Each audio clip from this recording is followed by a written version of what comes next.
Good day to everybody.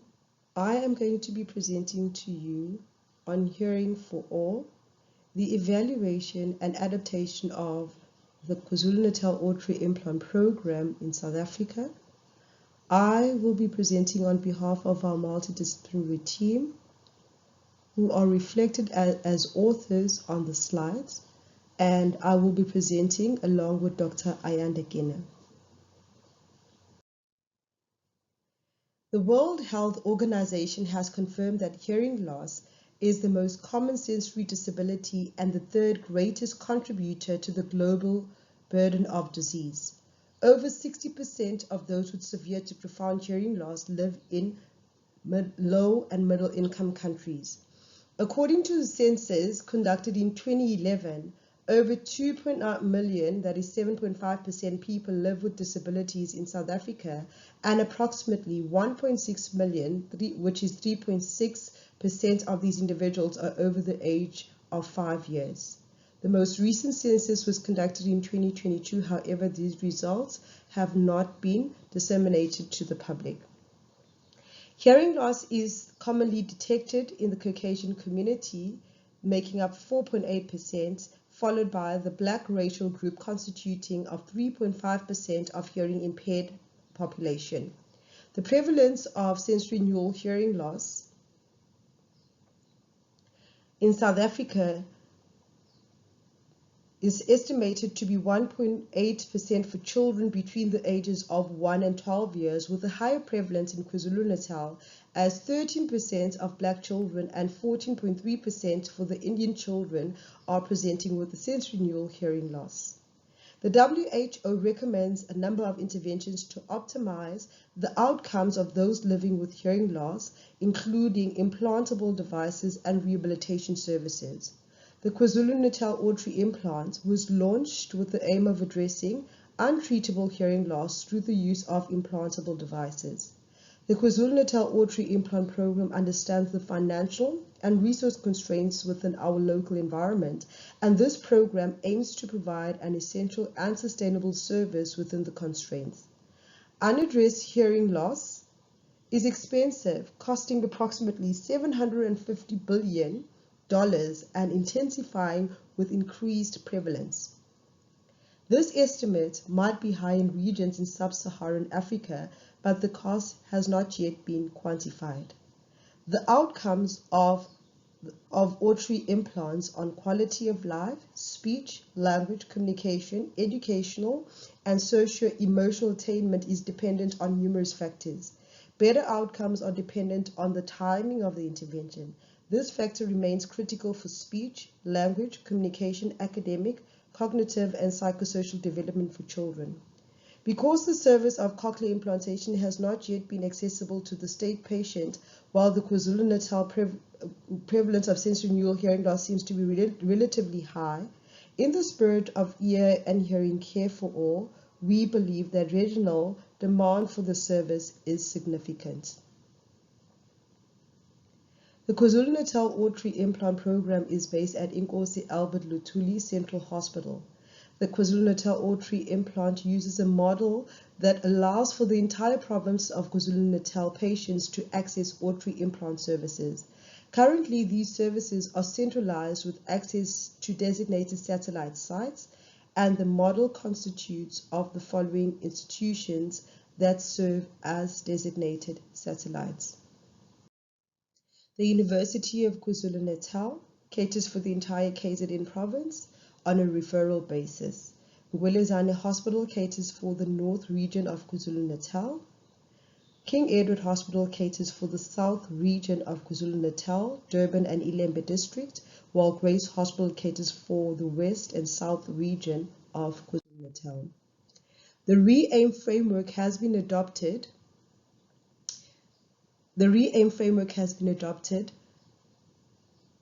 to provide input on the adaptation and evaluation of the program from inception to date. Focus will be on reach, effectiveness, adoption, implementation, maintenance.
Currently, the program has successfully implanted 13 patients.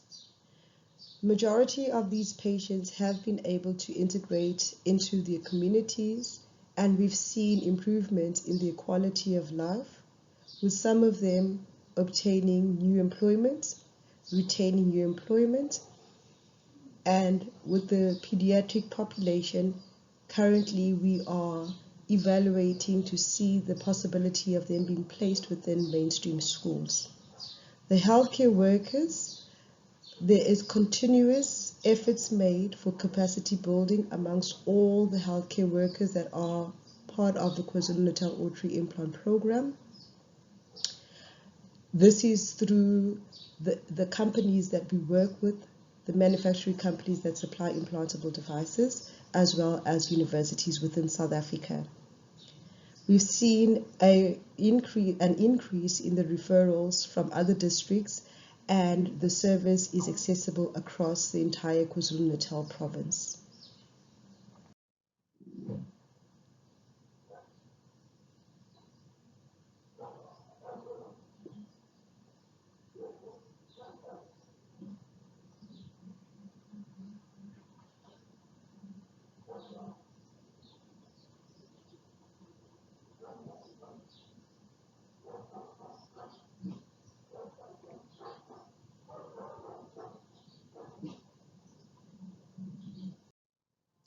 Thank you.